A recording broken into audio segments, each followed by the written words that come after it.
Welcome to the intersection of technology, cybersecurity, and society. Welcome to ITSP Magazine. You're listening to a new Redefining Security podcast. Have you ever thought that we are selling cybersecurity insincerely, buying it indiscriminately, and deploying it ineffectively? Perhaps we are. So let's look at how we can organize a successful InfoSec program that integrates people, process, technology, and culture to drive growth and protect business value. Knowledge is power, now more than ever.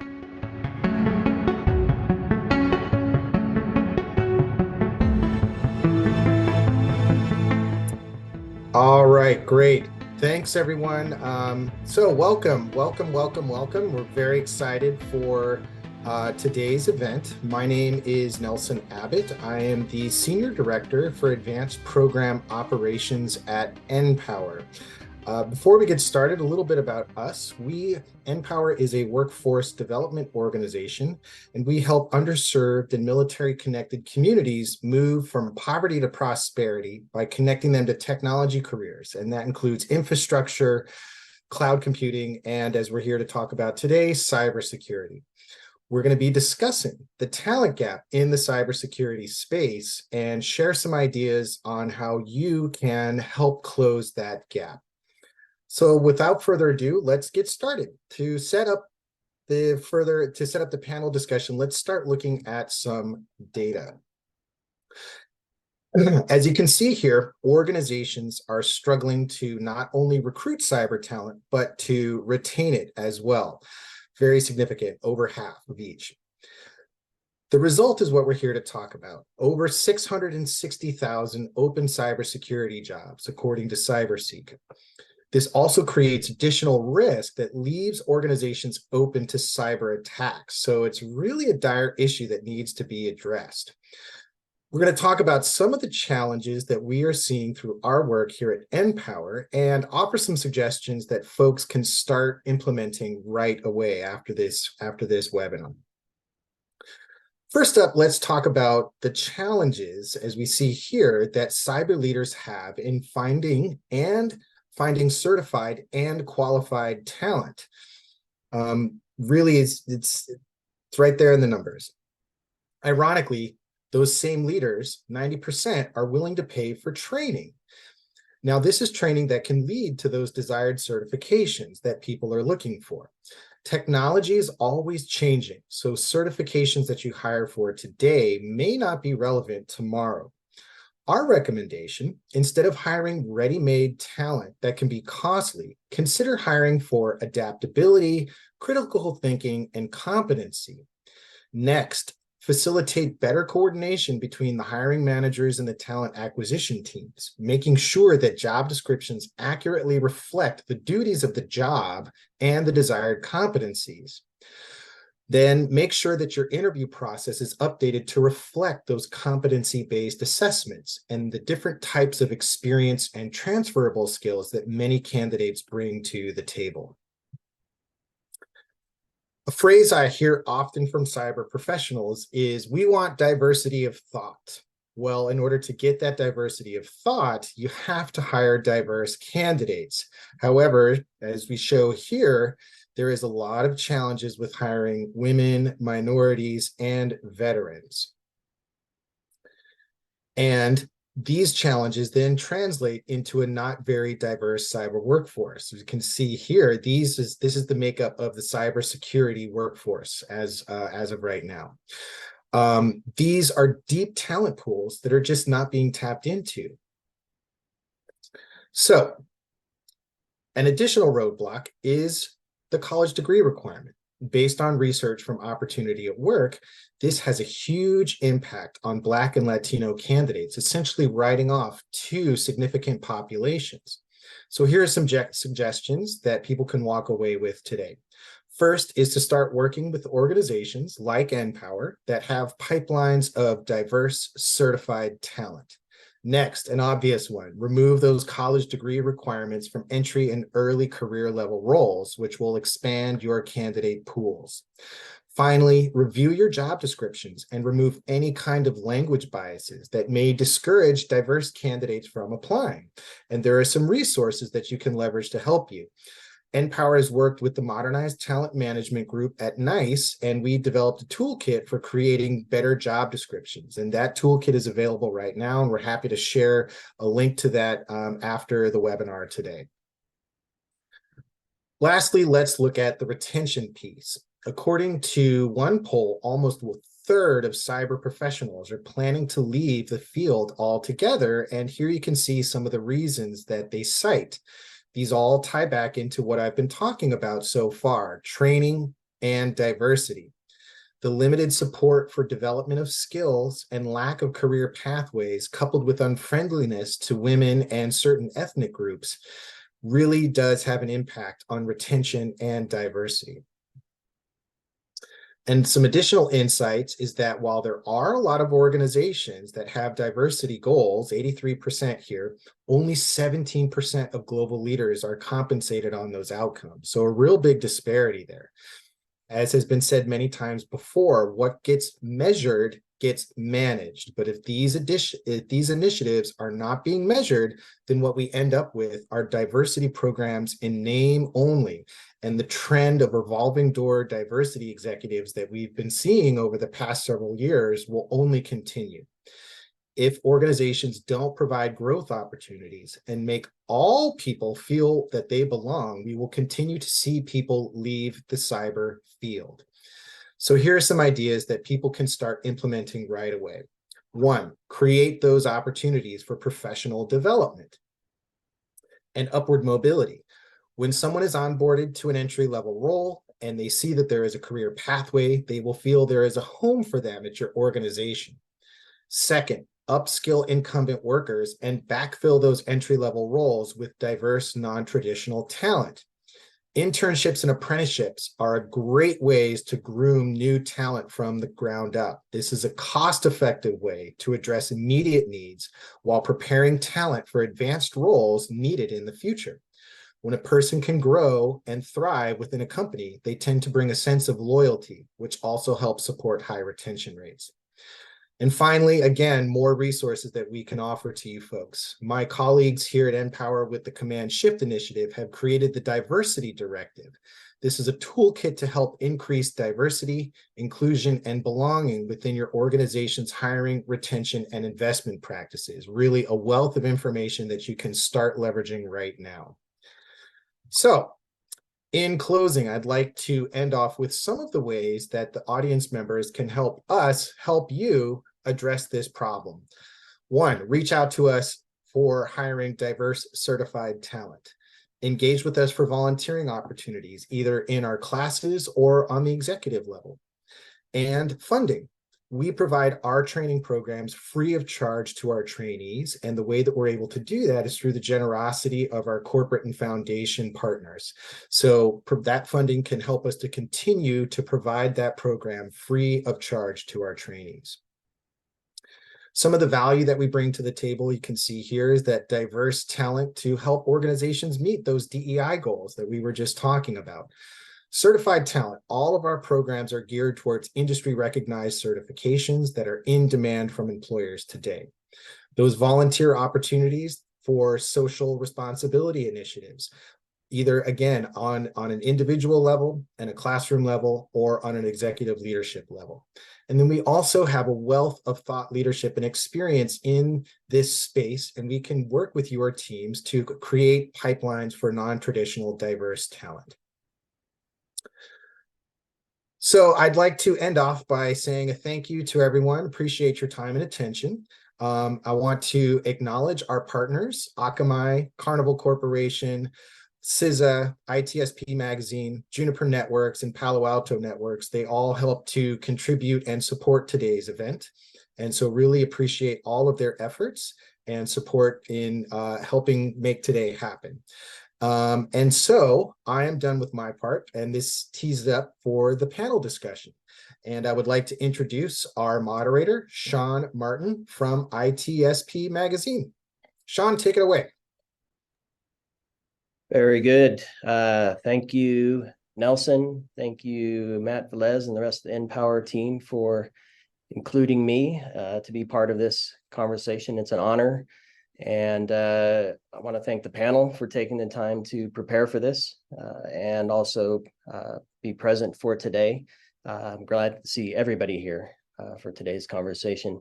And most importantly, thank you everybody who's attending, either watching live or on demand. Our goal today is to get people to think differently about how we view talent, approach talent, engage with talent, attract talent, manage and retain talent, and support the ecosystem in a way that that makes this less troublesome, and we can kind of close this gap, which seems to be a consistent theme over many years. So there's no question I've been following the Empower team for quite a while. I love what they're doing. They're making some great progress, which we'll touch on a bit later, and I'm sure we'll hear about stories throughout the conversation today. But there's a lot we can do still, and that's what this panel is going to help uncover: things we have done, areas we can continue and improve upon. And without further ado, let's actually get into it. A quick round of hellos from the panel. I'm going to start with Elizabeth, you first. Just looking for a name, title, and a quick word of why this is important to you. Well, hello, and it's a pleasure to be with everyone today. I'm Elizabeth Kolmstetter. I am the new Chief People Officer at the Cybersecurity and Infrastructure Security Agency, which is part of the Department of Homeland Security here in the federal government. And this is an incredibly important effort and initiative, and I think this is exciting to be here talking about this, not only to tap more diverse populations for the talent gap that was just very well articulated, but this is a national requirement. The demand is growing more than the supply can handle, so we have a lot of work to do. So I think this is incredibly important, and CISA, as your government agency partner, wants to be part of making this very achievable across the nation. Thanks. Thanks, Elizabeth. Devin. So hello everyone. I'm Devon Bryan. I'm currently the global CIO for Carnival Corporation, previous 5-time CISO. And I would say, Sean, why this is important for me personally as a practitioner, certainly in the defense of the organizations that have trusted me to drive their cybersecurity programs throughout my 3+ decades as a practitioner, making sure that I was bringing as diverse a skill set, as diverse a talent pool as I can, to help to combat the diverse threats that the organizations that I've supported face, was a critical part and a critical component of my go-forward strategy. So diversity of thought, diversity of perspectives, certainly getting rid of and avoiding groupthink, right? By bringing diverse perspectives to the day-to-day trench work that as cyber practitioners, our organizations expect of us, right, was key to some of the strategies that I've pursued throughout my career. So I certainly, thank Empower for having me as a part of today's panel, and I look forward to the conversations. Love it. Thank you. Katrina. Hi, everyone. My name is Katrina Mukan. I'm the VP of Product Security at Akamai. And this is important to me for a couple of reasons. First, because I know firsthand what it's like to be the only woman in a room. And I'm, really personally excited about being able to change that. But also, I really believe that we need to have, diverse perspectives and thoughts in security. It's an industry, things are always changing, and we need people looking at it from different directions in order to be successful. Thank you, Katrina. Kimberly. Good day, everyone. I'm Kimberly Kwan, or KQ. I head up cybersecurity culture at Juniper Networks. And everybody, I echo all of what was said so far. And from the perspective also of being someone who is the other in a lot of the work environments in cybersecurity, I not only think it's really important to go out and source in different places, because that diversity, which is effective for everyone, we need to bring that in, obviously, but also the importance of keeping that diverse workforce and making sure that when we bring people into our environments and we train them and we teach them about our companies, our environment, our technologies, that they want to stay, and that we make sure that it's a comfortable place for them to be. And invite their friends. Exactly. And certainly, last but not least, an outcome, a product of the great work that Empower does, which we'll hear about in the organizations, but part of the talent pool and an amazing student from Empower, Nicole Bursey. A little bit about yourself and maybe a little extra time for you about your journey entering into the world of Empower and your experience leading up to that point. Yes, hello everyone. Currently an Empower alumni. I first started with Empower back in 2019 post graduation and entered into Tech Fundamentals and earned a certification. The next year later, they introduced the first National Cybersecurity Advanced Program, and I took upon myself to enroll into that cohort.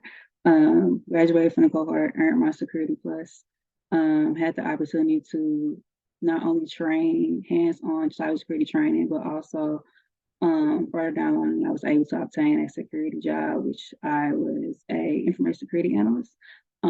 Empower is an organization that I fully support to help others to get where they need to be, and I'm looking forward to the conversation. Wonderful. Thank you, Nicole, and thanks everybody for your views. I wanted to hear why it's important. I'm sure a lot of people listening feel the same thing. The one point I think we'll hear throughout this whole conversation is that we're all being purposeful in our thoughts on how to address this challenge. We're not just going on our day-to-day journey, not thinking about this. We're all taking a good hard look at how we approach this. And I think coming together, this group, we can represent and perhaps suggest some ideas that'll help folks do the same within their organization. So as we were preparing for this, many times I was asking myself, and I'm sure a lot of people on the line here are wondering, why is this still a problem? Why are we continuing to talk about this? Why haven't we made progress? What are some of the blockers? And I think we have made progress. Statistics may or may not prove that out, but I think having the conversations help us make progress. And I think we're seeing subtle changes, and we're seeing work like being done at Empower make a difference. And I'm going to start with you, Elizabeth. What from your perspective are some of the challenges that we've experienced that we've started to overcome, some of the roadblocks we've started to jump over, maybe an example that you can share to help illustrate that?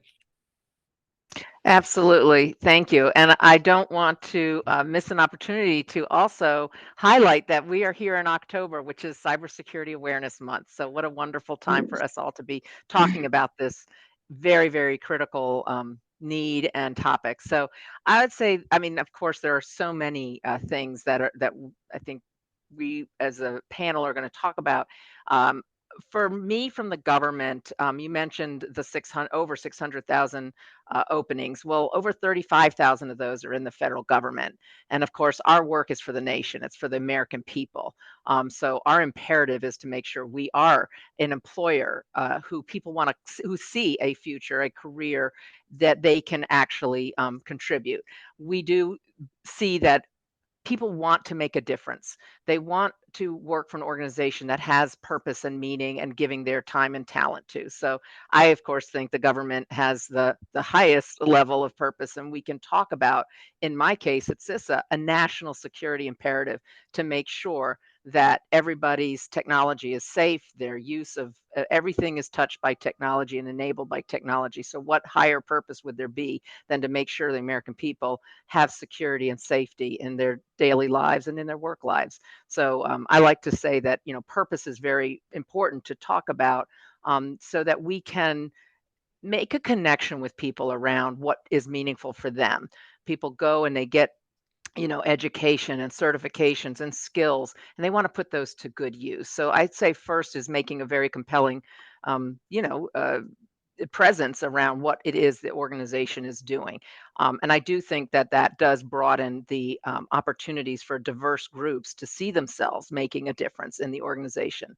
And the second one that we're really focused on, obviously, as the first chief people officer, we have separated the HR from the people function, people and culture. people want to feel that they're treated as people and that they are not just an important person to fill a job, but once the job's filled, it's on to the next thing. So one of the things that we are striving to do through my new role at CISA is to make this workplace, the environment, the experience that people have really bring out and celebrate their authentic selves, their diversity of opinions and thoughts. We do a lot around psychological safety because it doesn't matter if you have diverse people if they can't speak up their innovative ideas or their different perspectives. So it's not good enough just to fill the jobs. We have to have people experience a wonderful place to work where they can thrive as the people they are and those amazing ideas and talents they bring to us. So we go beyond recruitment and retention to bringing a workplace experience to life where they can thrive and feel they're making a difference to something that's really important to them and that they feel like, you know what, I'm making a difference. I'm here driving something very important. And so, because the work is hard, so it's really important that people make that connection with the purpose of the organization. So I like to say it's more of a full employment value proposition of why come and do this work, why come and work for this organization. So that's one of the things that I think that we could do more of, just as we look to attract the kind of talent we need to fill the huge gap. So I'd like to just kind of put that out there as a starting point. Thanks. Yeah, I love that. And my co-founder on the magazine, Marco Ciapelli, and I have had this conversation many times around kind of the public service announcement for cybersecurity and the value of it to the private sector, the public sector, society, and the world at large. And the more we can raise awareness of how important and how potentially fun the job can be, I think the better off we are.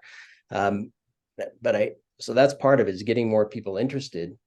But then there's the next roadblock of, I don't know if I'm qualified. I don't know if I have the mindset. I don't know if I have the experience yet, based on some of the job requirements that I'm reading.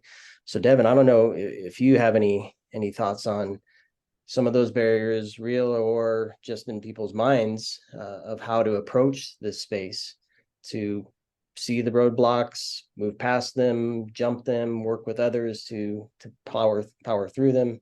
And maybe again, an illustration from you of how perhaps you've done this in many of your roles over the years.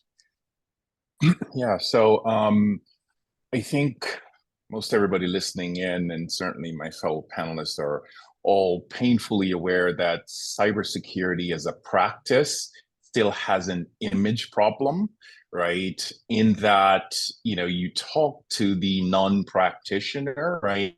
In terms of who in their mind, who do they visualize when they hear cybersecurity, right? And by and large, right, it won't be somebody who looks like me or Kimberly or Katrina or Nicole or Dr. Kolmstetter, right? So there's still this image that cybersecurity is a practice that's conducted by middle age, teenage to early 20s or so, white male in a hoodie in a dark room someplace, right? So there's still that prevailing image of who a cybersecurity practitioner looks like. So we have to solve for that, and there are great programs underway across multiple organizations to try to tackle that, but we still have a ways to go, right? Certainly, looking like I do, I'm very, very aware, and coming from where I come from, I'm very aware that kids in the inner cities, right, across our country, its representation matters to them, right? So, the saying goes, children can't be what they can't see.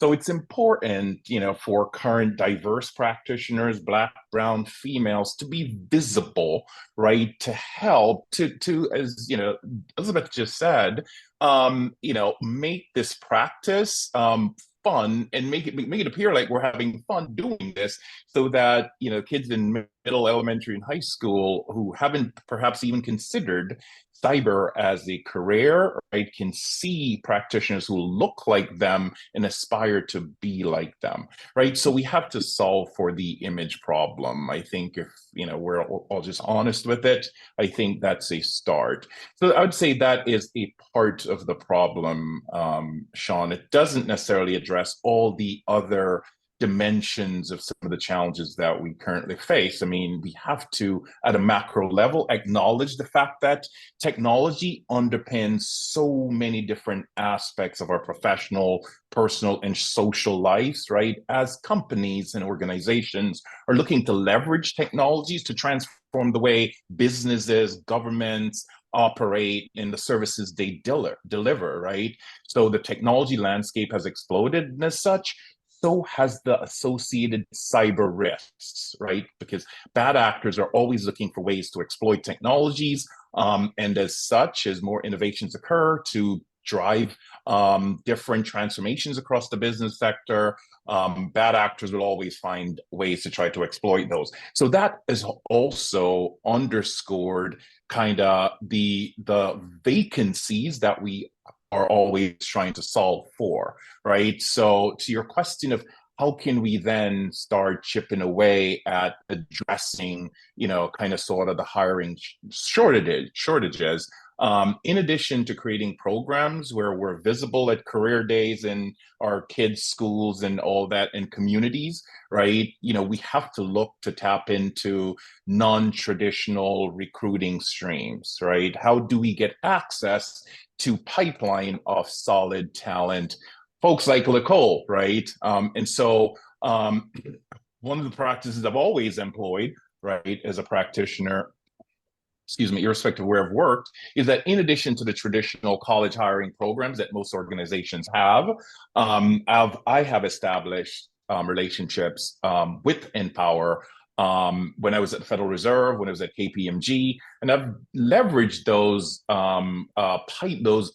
those arrangements with Empower to really help me grow, build diversity into my workforce, right? So that's something that I've done, from a personal motivation perspective, that I would certainly encourage fellow cyber practitioners to do. I also leverage the Scholarship for Service program that's administered by OPM as well. But when I found I was getting great candidates there, but I wasn't getting the diversity mix that I wanted, hence the appeals of a program like Empower.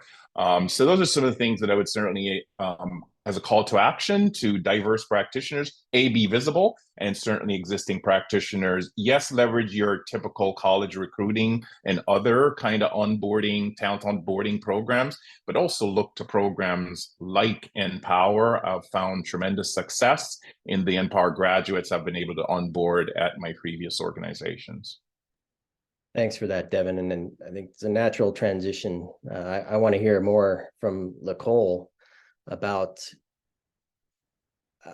because there's the skill set, right? So you have to know enough to get a job, which I'm sure you'll talk about a little bit here as well.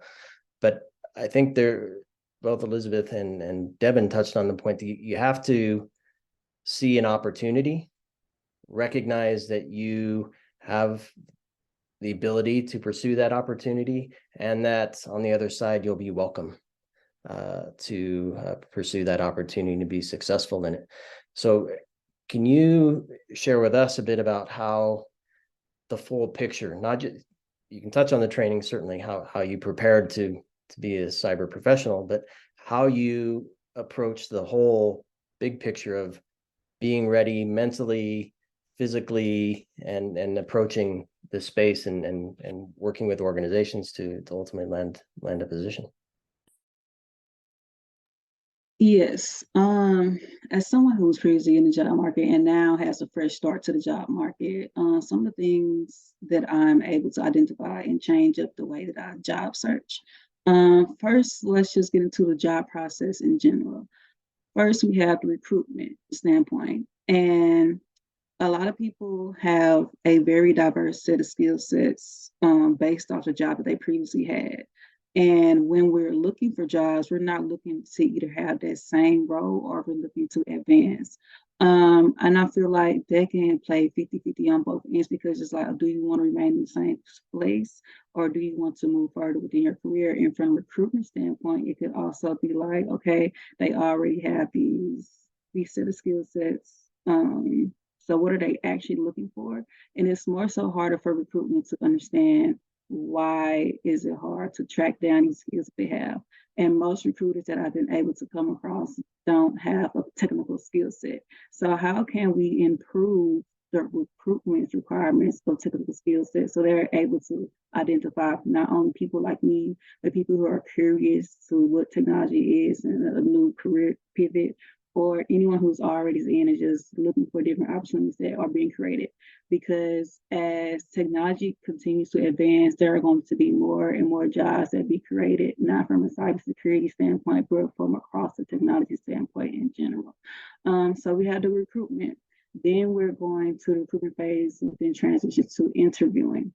And within interviewing, you're either, and it goes back to recruiting as well, it's like, okay, how efficient are you going to get back with me if I really want this job? And do you really want me for this job? How are you building the relationship between the recruitment and the job seeker? And how are you forwarding that interest of relationship to the people who actually want to hire people like me?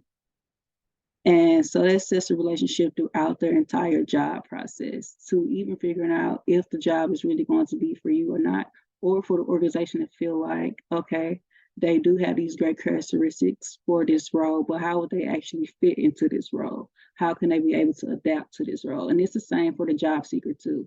And within having to experience a job, some things we just don't realize about what's going on in the background too. I mean, there are so many barriers of being a security-focused organization, which causes leadership and or the solutions that team members have that work under these leadership to go back and forth within the structure of the organization. So how do we rebuild the structure of the organization so it can continue to progress? And how do we get our organization security focused, which comes into the fact of that we lack effective cybersecurity awareness and training. Not for an employee that actually works in the cybersecurity department, but also employees who don't work in it, because they all play a part too when attacks happen. Everybody is involved. So how do we continue to build our training and our awareness up within cybersecurity? And I do believe that organizations like Empower does have a very effective training model to implement into organizations who want to improve their cybersecurity. I love it. I'm gonna put this back to the panel. I don't know if KQ or Katrina or Dr. Kolmstetter or Devin have some thoughts on this, given what Nicole just described, on where we might begin to make some changes. I don't know, raise your hand and I'll pick it. KQ, go for it. So we talked during our prep about empathy. I think it's really important, and you can't always teach empathy. We need to use empathy when we're thinking about the way the hiring is now. We need to think where the diversity is. If we're all saying that we value diversity, then we need to start doing things differently. So we need to think about the standard processes that have been the status quo for the past umpteenth years, and bring empathy in to understand where are those candidates that we're looking for. You know, we can't have the same, you know, Caucasian guy, hacker type, you know, kind of creating the workflow that we're going to use to go, you know, bring in our diverse colleagues. So we need to obviously source from different populations to cast our net wider, but we also need to think about the processes. You know, what are we looking for in resumes? Where are we getting them? How are we writing them? How are we writing the job descriptions? So really, we need to break down what we've been doing and think about the end goal, as opposed to just doing the same thing and thrashing about expecting a different result. As Nicole was talking, I was thinking about a friend of mine, and he worked for a tech company for many years and was surprisingly cut. And his background is similar to mine with electronic discovery, information governance, and forensics. And I helped him along to teach him about cyber, and I thought that there were good forays into cyber for him. And I told him about organizations and certifications and things like that. But if it wasn't for me having a relationship with him, and that's where a lot of people get their information, then where are they going to get that leg up, that help? And so organizations like NPower really help bridge the gap. Yeah. Katrina, your thoughts on this? Yeah, I agree completely. And I think, changing the process is really important. When in the past, when I realized, we weren't getting what we needed out of traditional recruiting and looking for experienced hires, and we had to make changes. A lot of the work we had to do was internal. We had to rewrite our job description so they targeted employ people with different set of skill sets, right? We're no longer looking for people with 15 years experience. We're looking for people who are smart, have problem solving, and are curious. And I think the hardest part of that was getting our recruiters and the other interview panelists on board and really changing the expectations of what we're trying to get out of that process and making it friendly so that the people who are coming through it, have the opportunities and are successful and aren't being compared to, this level and, these expectations that we realize we don't need them to meet. It's not what we're looking for now. And Dr. Kolmstetter, can I call on you? I know you've made some specific changes within OPM to actually address some of this, right? Well, yeah, actually, the Department of Homeland Security was given a special authority within the federal government to launch a talent program called the Cybersecurity Talent Management System. And this was a unique authority that we have now across our Homeland Security Department, and it has new hiring processes to move away from the academic qualifications to an assessment that assesses the necessary skills and proficiencies to some of the points that were made earlier. Also has new compensation structures. One of the things the federal government has is a pretty rigid pay scale. And it doesn't compete with the market. And so this unique authority allows us to compete and bring more labor-related pay incentives to those with cybersecurity skills experiences. And then career development. There is an incentive to continuously get more skills and higher proficiencies, in some cases certifications, but that continuous learning, because we know the technology advances are actually exponentially, increasing. And so we want to have an incentive to continue to grow your skills and then get compensated as well. And that is a pretty unique kind of talent system for the government. So CISA is using that, and we've been hiring some of our workforce under that. And I think that's a very exciting new approach that we are benefiting from. I'd also like to piggyback on, I think, what both actually Nicole and Katrina and KQ said. Yes, the technical skills are important, but when you're talking about the early career, we have to also look for, and I don't like the term soft skills. I'll get on my soapbox. We got to stop calling them soft skills. They are power skills. They are actually the things that help people advance and actually really bring that innovation, problem solving. Nicole said collaboration and curiosity. We need people who want to work with other people, especially at CISA. Our work is partnerships with private sector, with academia, with the grants such as what NPower got. We are constantly looking at. So yes, there's technical skills, but especially for early career, we want to see a diversity of skills and the kinds of things that people want to continuously learn. They're flexible, they're interested, and that's what's really bringing us the kind of new employees to come in and be part of our organizations. And I think that's something we sometimes, again, I think what Devin was saying, they think cybersecurity, you have to be good at math and you have to be good at statistics, you have to be good at computers or computer science, and there's so much more. And there's just so much more availability that I think changing some of that dialogue too is you don't have to be a computer geek to be great at cybersecurity. We actually want some of these other kinds of power skills in our employees.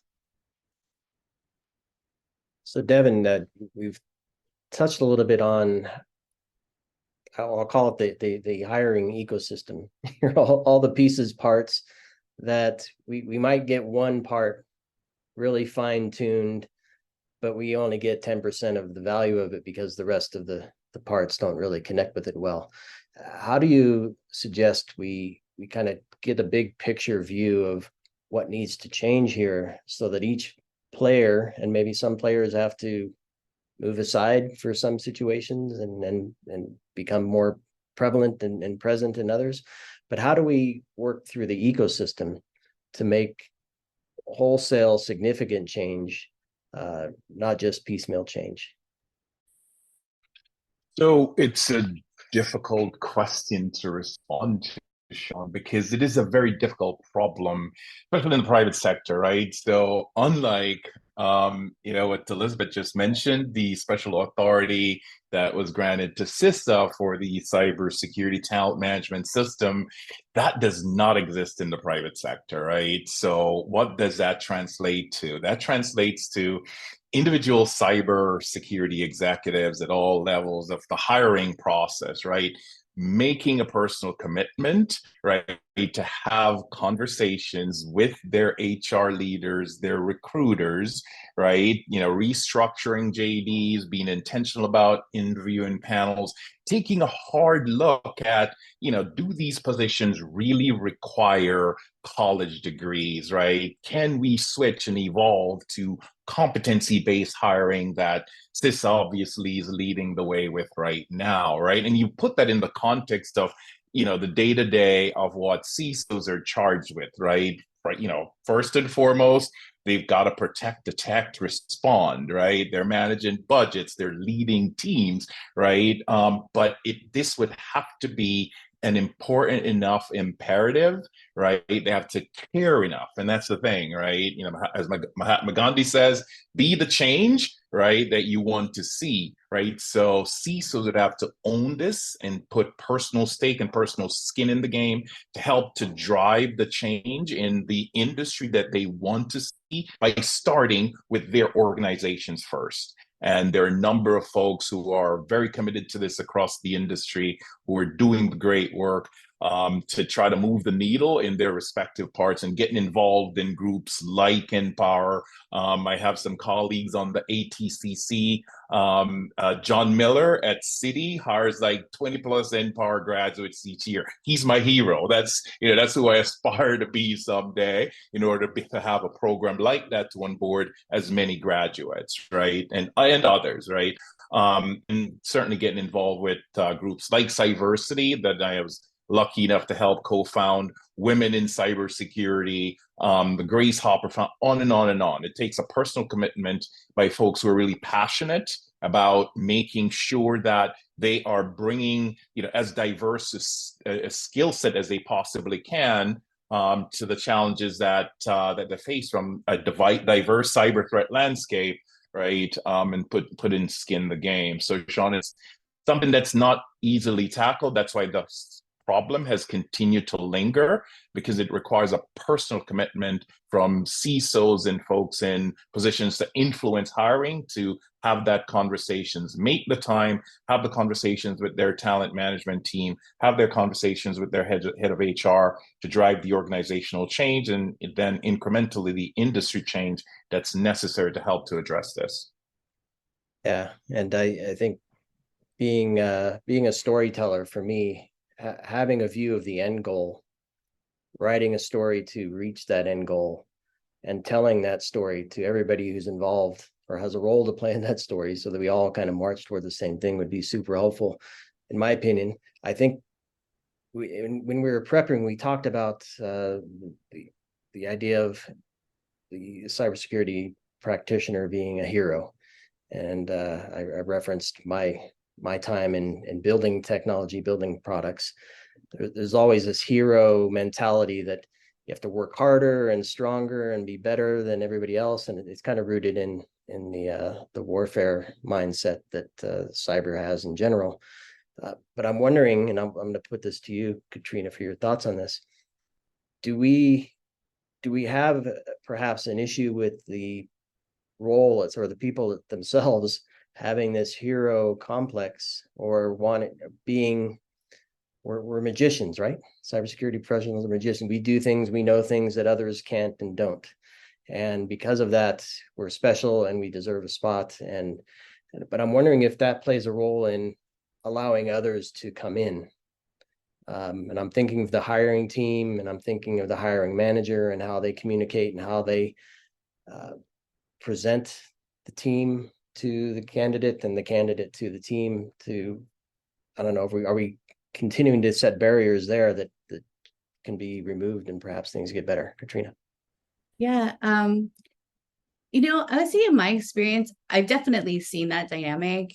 And I think it is traditionally when you think about security people and like they're sitting in the dark in their hoodies and, solving all the problems and the super special skill sets. But, I really think what I see a lot more in the organizations I'm in is collaboration. And everyone knows, security isn't anyone's job, one person's job. And in my field in product security, work really closely with developers and architects, and we can't do it alone, right? They're the one building the products. We have to work with them. And so I see more and more emphasis on that in it. How can we collaborate and partner with groups and provide people, projects with the tools they need to be successful, and really, it gets away from that idea that, nothing that I do or my team does is like rocket science. Anyone can do it if they want to, right? You can learn the skills and be curious. It's really about, wanting to know how things work, questioning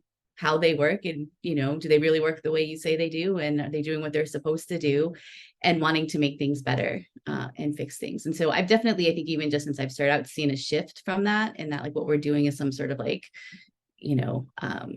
black magic kind of thing, to being something that's much more collaborative and something that we have to do in partnership with the rest of our organization.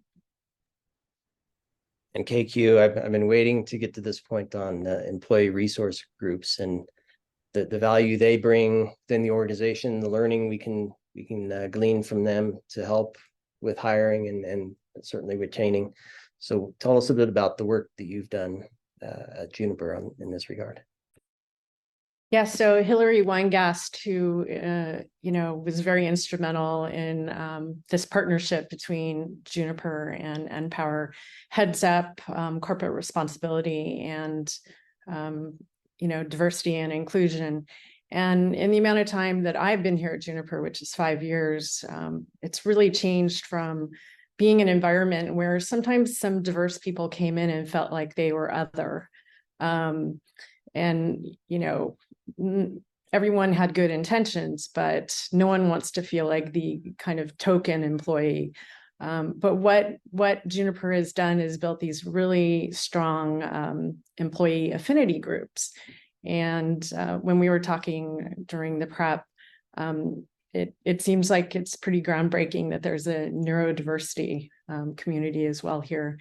But it's just really making sure that people feel welcome and that they are celebrated. And these events that are put on have been for all the affinity groups. The participation is just it's impressive, and the amount of interest employees have learning about their colleagues. So I think that efforts like that go very far to welcoming those of us who may look different from our colleagues or come from different backgrounds. And there's a real effort here. It's walking the walk, not just talking the talk.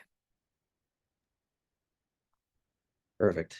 I want to, in the few minutes we have remaining, kind of look at this from the perspective of we have a talent pool, we'll call it a lake, that we're fishing from.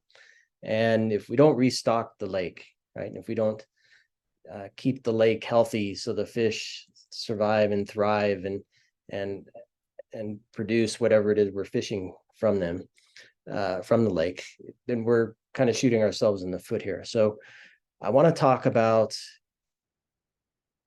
investing in the talent pool in the lakes that we want to fish from, investing in the people that we want to hire as employees and to be part of our organizations.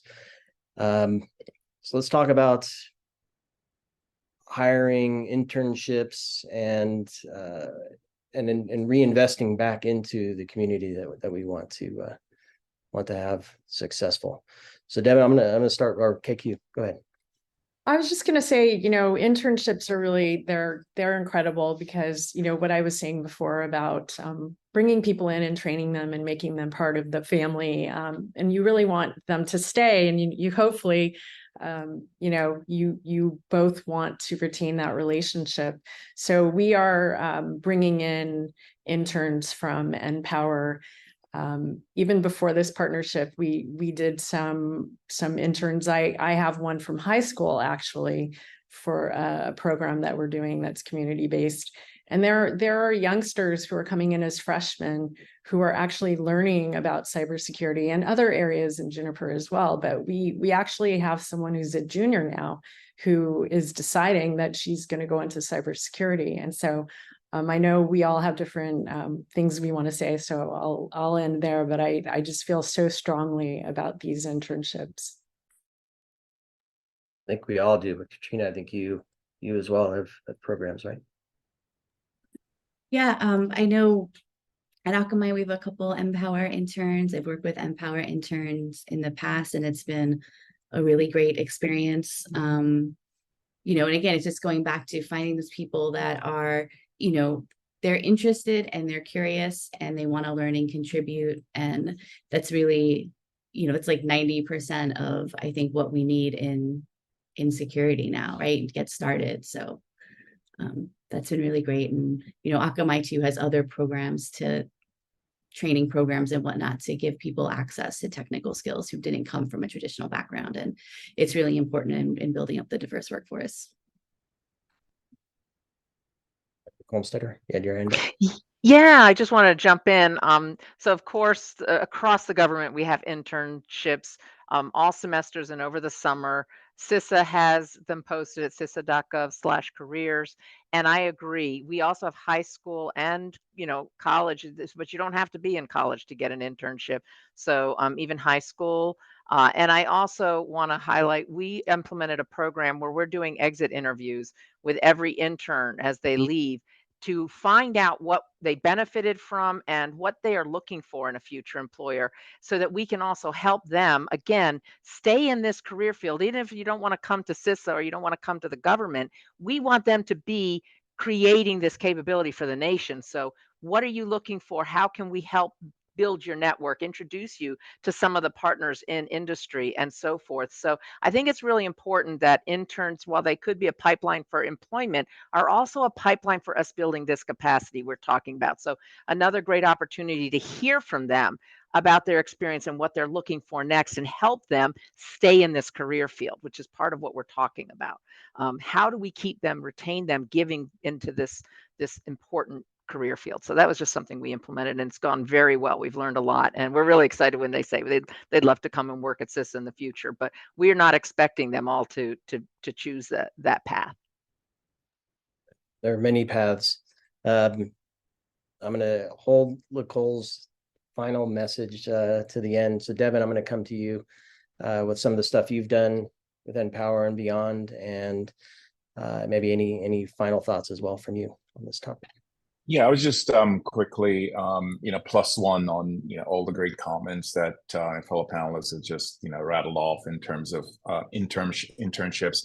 I would add just a couple of additional points.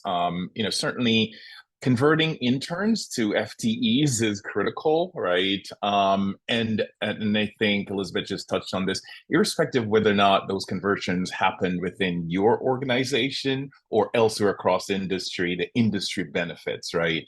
So that certainly is a plus. And in addition to internships, apprenticeships, those are also critical as well, because those kind of provide direct pathways from, intern to FTE, right? So apprenticeship programs are critical, and also military transitioning programs, right? I've been lucky enough to actually sponsor one of the first real onboarding programs, transition programs for military veterans since I've been at Carnival, and I'll continue to support that.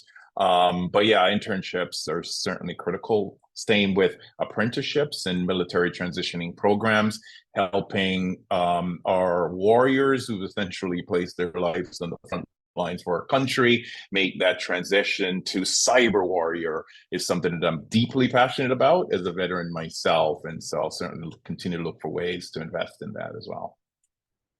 That's fantastic. And I'll add to this point, Devin, that because Dr. Kolmstetter mentioned that we're in Cybersecurity Awareness Month, and you pointed to the veterans here, that this can't just be on Veterans Day and for Cybersecurity Awareness Month, right? We have to find a way to live and breathe this on a daily basis, and spread the love, if you will, with everyone that we know and interact with within and without and outside of the organization or the industry, I should say. As we wrap here, I'm going to hand it back to Nelson in a moment, but I think I captured a few highlights. And so I think for me, and I kind of pointed to this earlier, if we can be innovative in our thinking to actually see what we want to achieve, and then can tell a story and find the path to achieve it, we're going to have a much better chance of success for actually reaching that end game. And it's not going to, as we've talked about today, it's not just going to be one individual or one group or one entity or one company or one program. It's going to be an ecosystem, including recruiters and down into the high school range, where we're raising awareness and perhaps bringing skills and training in at that level. And focus on the candidates. We have to make them successful. And with that, I'm going to give Nicole the final word as we close here. Your thoughts on success thus far for you and what success looks like moving forward. Thanks to NPower, I would say, right? Definitely is a big part of my growth for sure. I can honestly say I'm looking forward to not only never ending success, but looking forward to who I am, what I am, and where I'm going, and how can I use that to get others where they need to be. And I'm looking forward to changing that narrative for everyone, so we can have a better workplace, so we can enjoy our jobs, so we can really enjoy doing what we do every single day. And that's a part of the process, and trusting the process. So I thank you guys for not only delivering a message today, but for NPower, for providing opportunities such as this to help people as well. And thank you to everyone who's just chimed in today, took the time of the day to chime in and learn more about how can we further more save this cybersecurity gap. You're an inspiration, Nicole, to me, I'm sure to many others. So hopefully this gets everybody up and down the hiring stack, inspired to make changes. And with that, Nelson, I'll hand it back to you. And as I do that, I want to thank this panel for a fantastic conversation. Hopefully those listening took a few nuggets that they can take with them, and most importantly, think differently about how they approach hiring, so we can close this gap. Nelson. Thanks, Sean, and thank you to Devin and Dr. Kolmstetter, Katrina, Nicole, Kimberly, all for taking time out of your extremely busy schedules and sharing in this discussion today. So again, thank you to the audience for attending today's event. I hope, as Sean just said, I hope you found some useful nuggets and action items that you can take back to your organizations to start making some of the changes that we discussed today and help address this cyber talent gap. As we come to a close, I would ask that you keep your windows open. There is a brief survey that we would love to get your feedback on today's event and how we can continue to plan more events like this in the future and make them even better. So again, thank you all for attending, and we look forward to seeing you again in the future. Thanks all. Bye.